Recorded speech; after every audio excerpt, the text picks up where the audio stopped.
অনেকটা বড় হবার পর আমরা বুঝতে পারি হাত ধরে ঘোরা, রেস্টুরেন্টে খাওয়া, ফোনে কথা বলা, শুধু আমি আছি বলা মানেই ভালোবাসা নয়।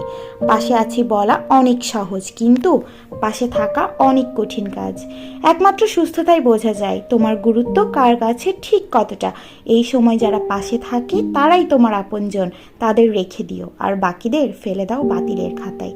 আজকের দিনে যেখানে সম্পর্ক এত ঠুনকো, এক রাতের মধ্যে ভালোবাসার মানুষ বদলে যায়।